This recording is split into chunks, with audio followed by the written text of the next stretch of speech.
a mother's silent vengeance. The living room smelled faintly of lavender from the candle flickering on the oak coffee table, its soft glow casting trembling shadows across the faded floral wallpaper. I sat on the worn leather couch, the phone pressed to my ear, its plastic cool against my cheek. For years, I'd believed that love, poured generously like water into a parched garden, would someday coax gratitude from my son, David. I never imagined the boy I'd raised, whose scraped knees I'd bandaged, whose dreams I'd funded, would weave a web of deceit so cruel it would unravel my heart. Yet here I was, dialing his number, my voice steady despite the ache blooming in my chest. "David," I said, soft as a lullaby, "I just wired $330,000 to your account. Make sure Lisa gets some good supplements. Take care of her and the baby, all right?" His chuckle came quick, bright as a polished coin, masking the indifference I'd grown too familiar with. "Of course, Mom," he said, his tone slipping into that effortless charm he wielded like a blade. "I'm going to be a dad now. You bet I'll look after Lisa and our little one." The words were warm, but they felt rehearsed, like lines from a play he'd performed 100 times. I pictured him in his sleek city apartment, lounging on a leather chair, his dark hair tousled, his eyes, those sharp green eyes he'd inherited from his father, glinting with something I couldn't name. Outside my window, the autumn leaves swirled in a restless dance, their crimson edges catching the late afternoon sun. I wanted to hold on to this moment, to believe in the son I'd raised, but his voice cut through my thoughts like a shard of glass. "Gotta go, Mom, things are busy here." The dismissal stung, sharp and familiar, but I swallowed it, forcing a tenderness I wasn't sure I felt. "Okay, love you, sweetheart," I murmured, my words barely above a whisper. The line hung silent for a breath, and I moved to hang up, my thumb hovering over the button. Then, a voice, Lisa's, bright and cutting, sliced through the quiet. Finally, the old woman sent the money. My heart lurched, a cold weight settling in my stomach. I froze, the phone still pressed to my ear, clinging to a fragile hope that David would protest, defend me, offer even a half-hearted word. But his scoff, sharp and dismissive, shattered that illusion. "She's too damn cautious," he said, his voice low, conspiratorial. "We had to fake a pregnancy to squeeze that cash out of her." My fingers trembled, gripping the phone so tightly my knuckles whitened. The lavender candle's flame flickered, as if mocking the warmth I'd once felt for him. Every memory, tucking him into bed, wiping tears from his cheeks, handing over checks to cover his reckless debts, crumbled like brittle paper. The room felt smaller, the walls closing in, their faded flowers blurring through the tears I refused to let fall. David had always been a whirlwind, tearing through money like tissue. Before Lisa, he'd come to me with outstretched hands, hundreds for a new jacket, thousands for a car, tens of thousands when gambling debts turned vicious. I'd paid every time, my savings dwindling, my trust fraying but never breaking. I wasn't naive, I'd kept a reserve, a lifeline for myself. But this time, the promise of a grandchild had softened me, and I'd given without restraint. Now, their words carved a truth sharper than any knife. I was a means to an end, nothing more. The phone stayed pressed to my ear, Lisa's cheerful chatter floating through like poison. "What should we buy first?" she asked, her voice bubbling with greed. I stood motionless in the center of the living room, the hardwood creaking under my weight. The world seemed to laugh at me, its mockery echoing in the ticking of the grandfather clock in the corner. I'd made excuses for David's absence after his wedding, told myself he was busy, that marriage demanded his focus. I'd built a fragile scaffold of justifications, each one now collapsing under the weight of their betrayal. When the line finally clicked dead, the silence was deafening, a hollow roar that drowned out the chirping sparrows outside. Regret washed over me, bitter and heavy, but it was too late to reclaim the love I'd poured into him. 2 days later, a knock startled me from my solitude. The house, usually quiet save for the hum of the refrigerator, felt alive with the intrusion. I rubbed my eyes, the morning light filtering through the sheer curtains, and shuffled to the door. There stood David, his broad shoulders filling the frame, Lisa at his side, her auburn hair catching the sunlight like polished copper. "David," I said, forcing a smile, my voice warm despite the chill in my chest. What brings you here? He grinned, casual as a summer breeze, and shoved a plastic bag into my arms. Had a free day, thought I'd check on you, he said, his tone light, almost playful. Brought some supplements, keep you healthy. The bag crinkled under my fingers, its contents rattling softly. Lisa stepped forward, her smile as practiced as a politician's. Margaret, David talks about you non-stop, she said, her voice dripping with false sincerity. Work's just kept him so busy. Her eyes, a cold blue, held mine for a moment, and I saw the calculation there, the performance perfected. I studied them, a bitter amusement curling in my chest. They were good, actors worthy of a stage, their lines delivered with flawless precision. The porch boards creaked under their weight, the air sharp with the scent of fallen leaves. If they wanted to play this game, I'd join in, my heartbreak masked by a calm I'd honed over years of disappointment. That means so much, I said, my voice soft, my hand resting briefly on David's arm. Come in. He stepped into the living room, his boots thudding against the hardwood, and gestured to the couch. Mom, let's chat, he said, settling into the armchair with an ease that felt like ownership. I sat, the leather cool against my skin, and waited. I knew this wasn't a simple visit, David never came without a purpose. Sure enough, he scratched his head, a deliberate gesture, and glanced at Lisa before speaking. Lisa's pregnant, and our apartment's too small, he said, his tone carefully offhand. We were thinking we could move in here for a bit. The words hung in the air, heavy with intent. My house, a single-story haven near the city center, its white exterior gleaming under the autumn sun, was no secret to David. He'd grown up here, racing through its halls, carving his initials into the oak tree out back. He knew its value, the $1 million mark it had long surpassed. I met his gaze, my smile faint, unreadable. Lisa leaned forward, her sigh practiced, theatrical. It's tough, Margaret, she said, her voice laced with feigned concern. The space is so cramped, and with the baby, it's not good for us. There it was, their true aim laid bare, cloaked in concern.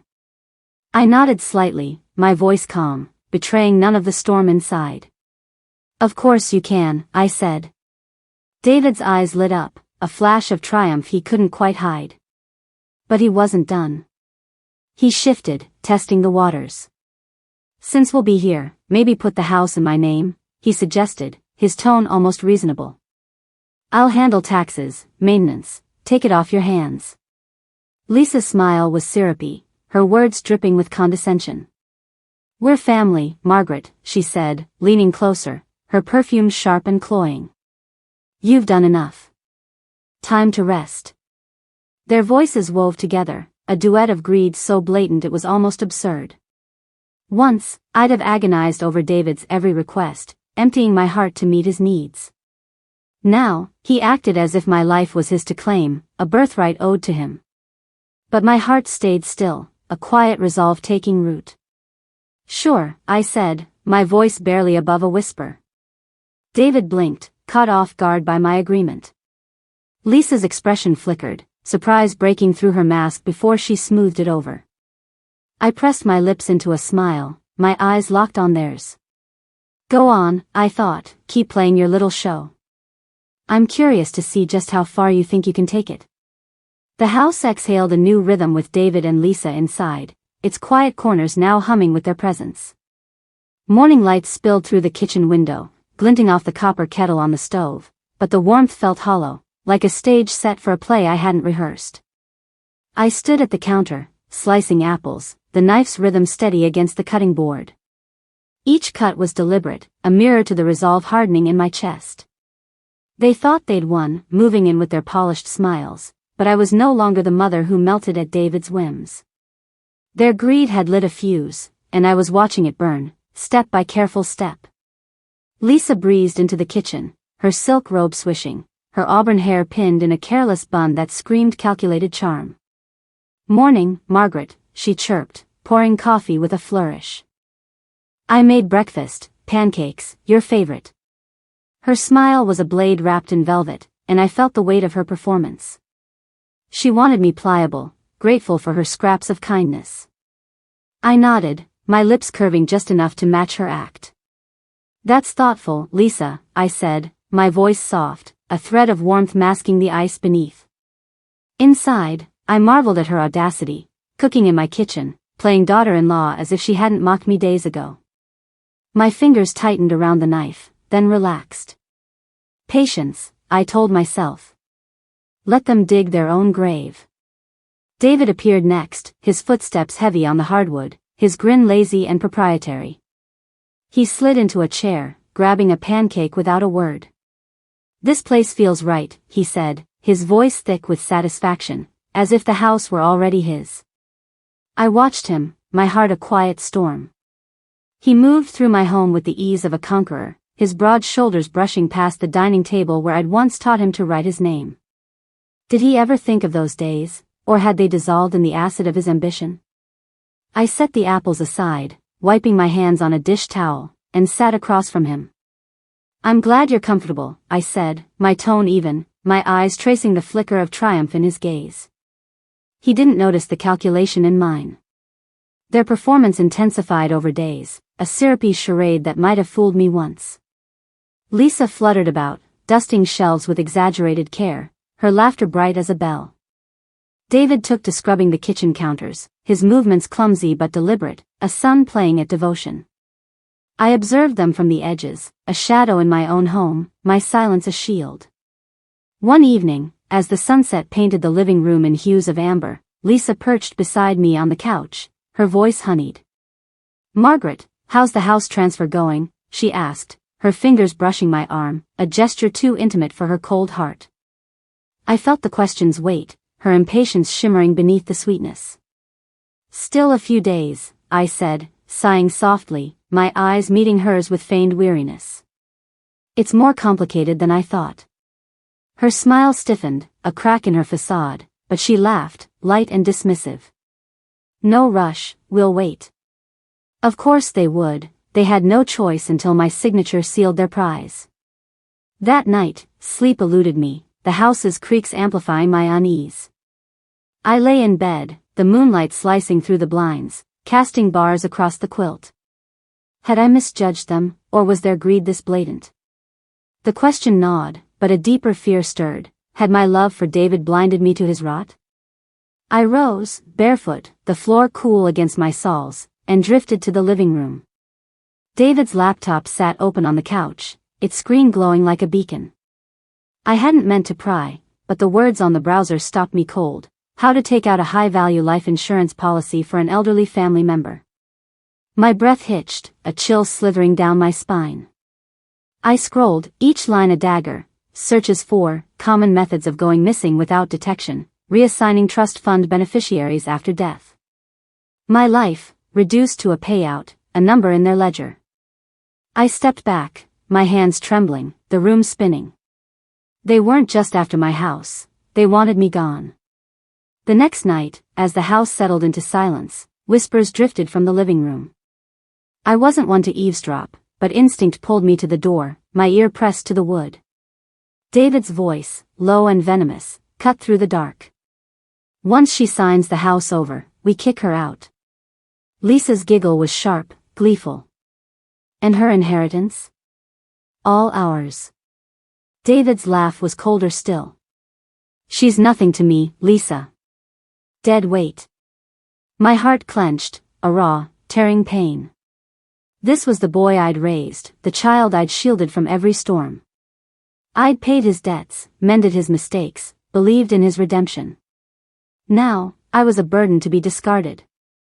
The realization settled like frost, numbing my grief, sharpening my resolve. They thought me frail, a pawn in their game.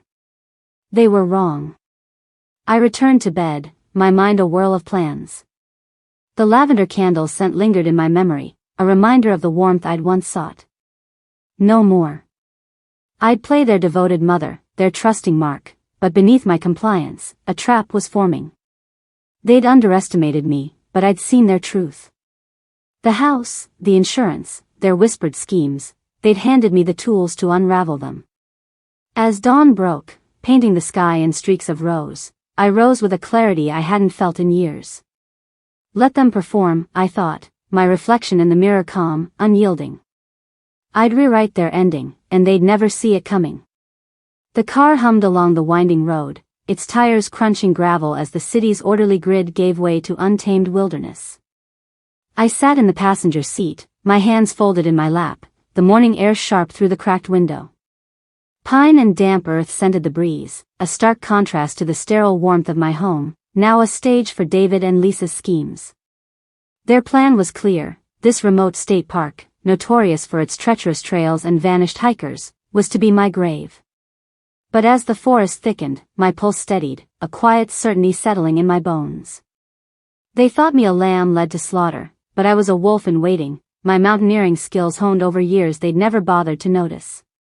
David drove, his knuckles tight on the wheel, his jaw set with a focus that betrayed his intent. Lisa sat behind me, her reflection flickering in the side mirror, her blue eyes glinting with anticipation. "This'll be fun, Margaret," she said, her voice bright, a polished gem hiding venom. "A real reset for us." I turned slightly, offering a smile as fragile as spun glass. "Sounds lovely," I replied, my tone warm, my heart cold. Inside, I traced the contours of their betrayal, the insurance policy, their whispered plans to evict me. Each memory fueled my resolve, a fire banked but burning. I adjusted my backpack, its weight familiar, packed with supplies they'd never suspect I'd need. The trailhead loomed, a wooden sign weathered by time, warning of steep drops and unmonitored paths. David parked, the engine's hum fading into the chirp of distant birds. "We're here," he said, his voice clipped, his eyes avoiding mine. I stepped out, the ground soft beneath my boots, a chill prickling my skin despite the sun's climb. Lisa looped her arm through mine, her touch a mockery of affection. "Margaret, don't space out," she teased, her laugh sharp as a blade. "Let's keep the mood light." I nodded, my smile unwavering, but my mind was elsewhere, mapping the trail's twists, recalling survival drills from my mountaineering club. They saw a frail widow, I saw a woman who'd scaled peaks while they slept. We ascended, the path narrowing, rocks jutting like teeth from the earth. My breath came steady, my legs strong, years of training carrying me effortlessly. David lagged slightly, his breaths ragged, his city-softened body struggling. Lisa's chatter dwindled, her facade thinning as the climb wore on. The sun dipped, painting the sky crimson, and we paused at a scenic overlook, the summit near, a sheer drop yawning below. David gestured to a boulder. "Mom, sit, catch your breath," he said, his tone almost kind, but his eyes gleamed with something darker. He rummaged in his pack, producing a plastic bottle.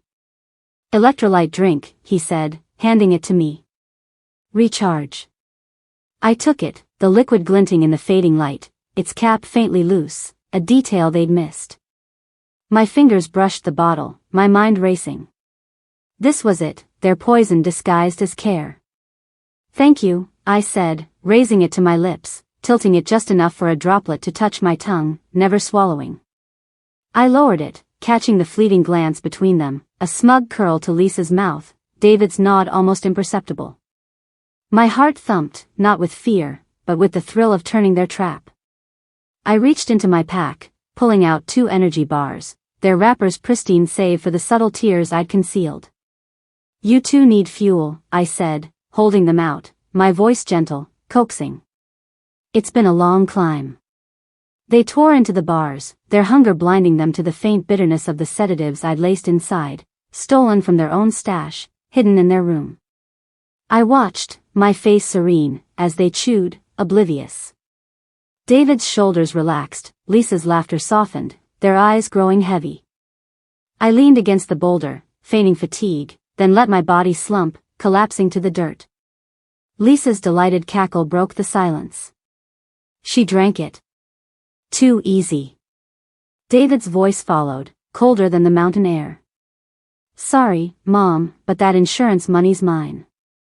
I felt their hands on me, dragging me toward the cliff's edge, their steps unsteady now, the sedatives taking hold.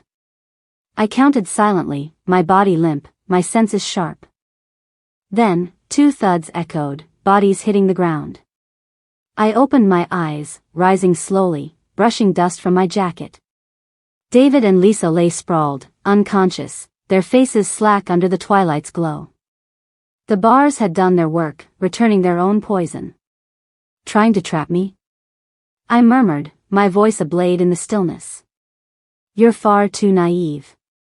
I slung my pack over my shoulder, glancing at them one last time, their betrayal now their undoing.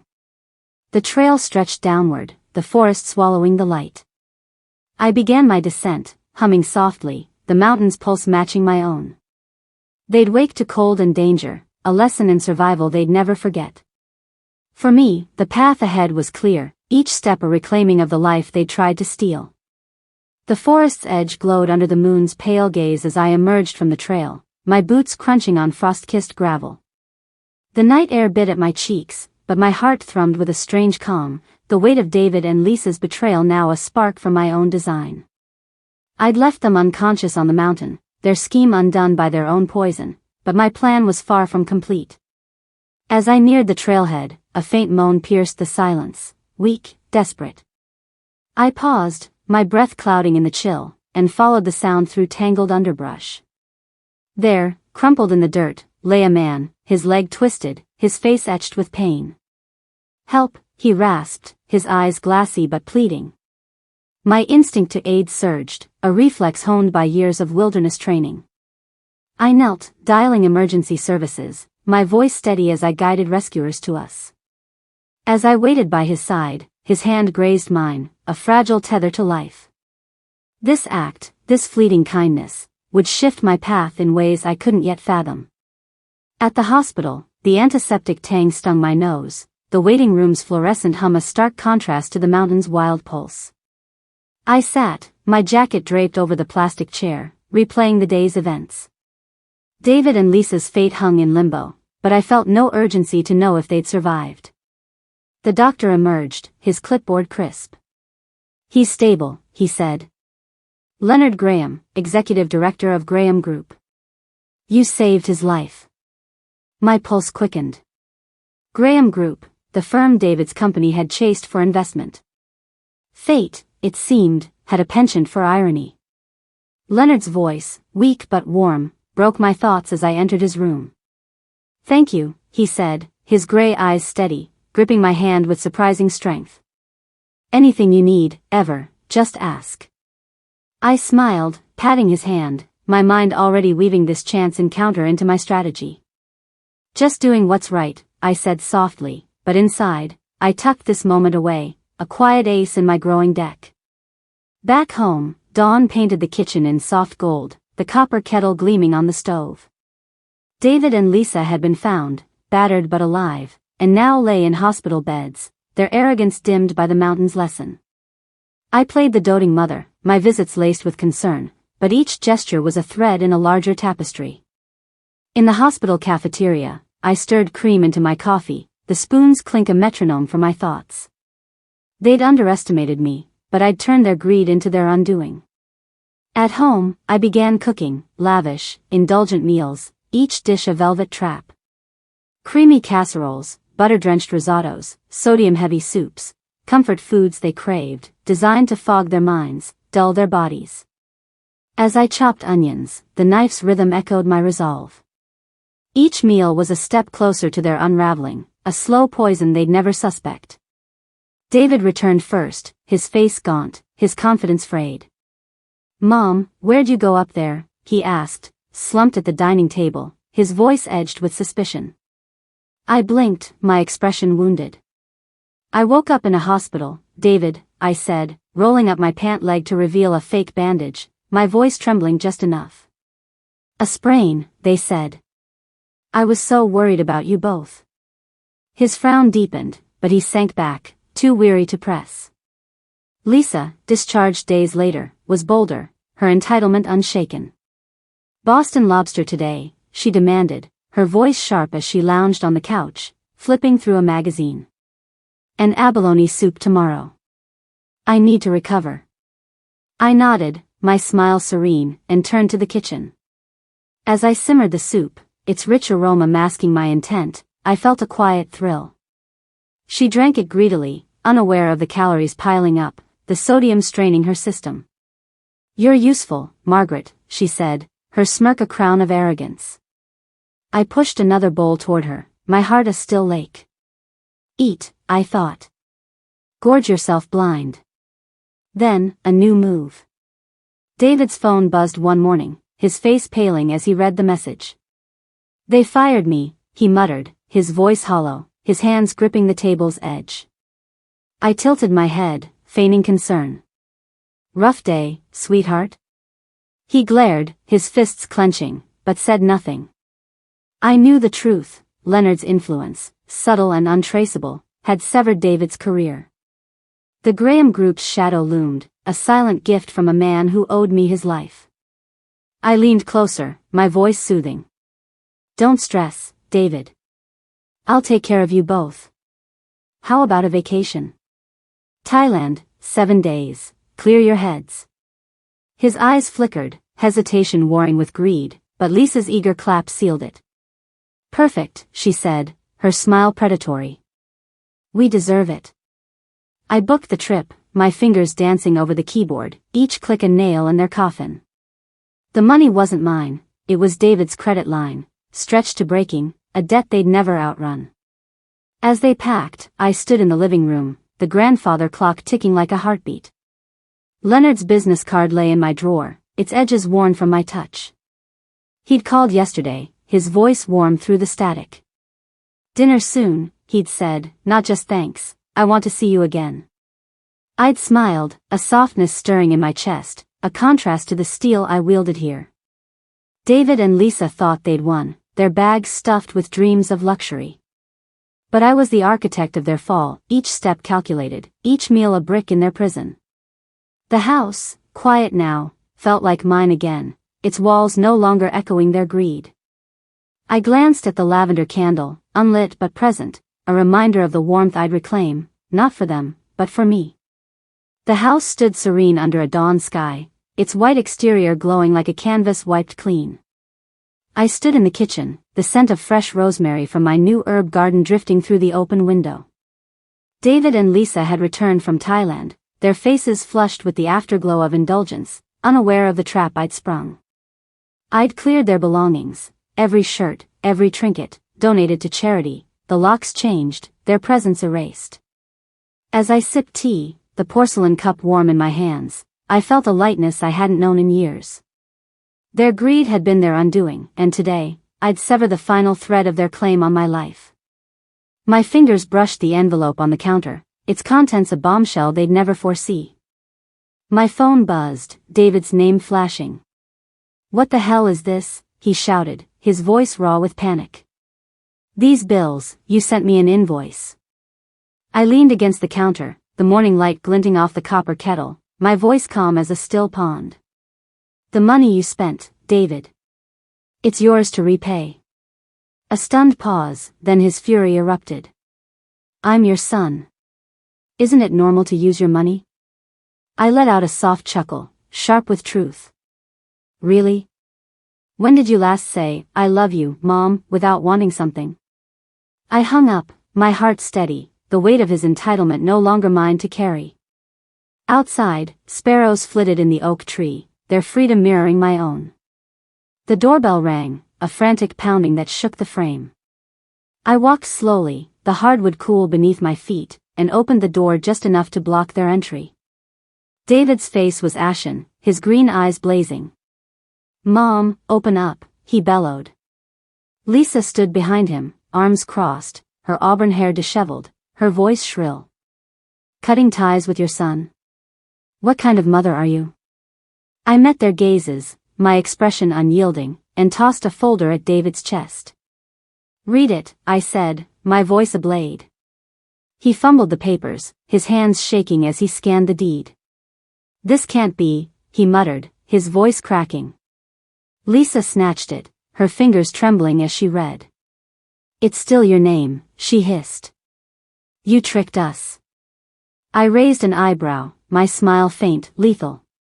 "You were too busy celebrating to read the fine print. For display purposes only, not legally binding." David shoved me, his face contorted. I'm your son. How could you? I steadied myself, my hand slipping into a drawer, pulling out another envelope. You're not my son, I said, handing it to him. Paternity test. Your biological mother destroyed my marriage, left you behind. I raised you, gave you everything, home, education, debts paid. And you gave me nothing. He sank to the floor, the report slipping from his hands, his voice a broken whisper. No, you're lying. I crouched, meeting his eyes. I've done enough. Pay what you owe and leave. Lisa's face twisted, her voice a snarl. That drink on the mountain, you planned it. I straightened, my gaze cold. I never touched it. You took your own medicine. I just returned it. I slammed the door, their sobs echoing outside, a sound I no longer owned. Hours later, I called 911, their collapsed forms on my doorstep a final testament to years of my indulgent meals, high fat, high sodium, a slow poison now claiming their health. At the hospital, David's faint, "Mom, I'm sorry," met my soft reply, "You should be, for being a parasite." I turned away, the monitors beeping fading as I stepped into the sunlight, free at last. Leonard's call came as I reached the hospital's entrance, his voice a bomb. Where are you? I'm picking you up. I smiled, wiping a stray tear, the bruise in my chest softening. His dark sedan pulled up, his gray eyes warm behind the wheel. Too long, he said, his smile steady. Time we take each other seriously. I slid into the passenger seat, the leather cool, my silence a quiet agreement. In the weeks that followed, Leonard became my anchor, not loud, not demanding, but present. We walked through dew-kissed parks, cooked simple meals, laughed over pottery classes where clay smudged my fingers. I redecorated my home, stripping away David's traces, painting walls in soft blues, planting mint and lavender in the backyard. Each act was a reclamation, my spirit unfurling like a bloom after frost. One afternoon, an anonymous package arrived, Graham Group documents, David's name erased from every file. I didn't ask, Leonard's quiet coffee pour said enough. I met his gaze, my smile a shared secret. Thank you, I said, and he nodded, saying nothing. Happiness, I realized, wasn't fireworks, it was this, a steady hand reaching for mine. That evening, we sat in the backyard, jazz records humming, the sun sinking behind the trees. Helen, Leonard asked, his voice gentle, will you fall in love again? I turned, my eyes calm, certain. Maybe I already am. The stars emerged, and for the first time, I was writing my own story, unbound by the past, ready for whatever came next.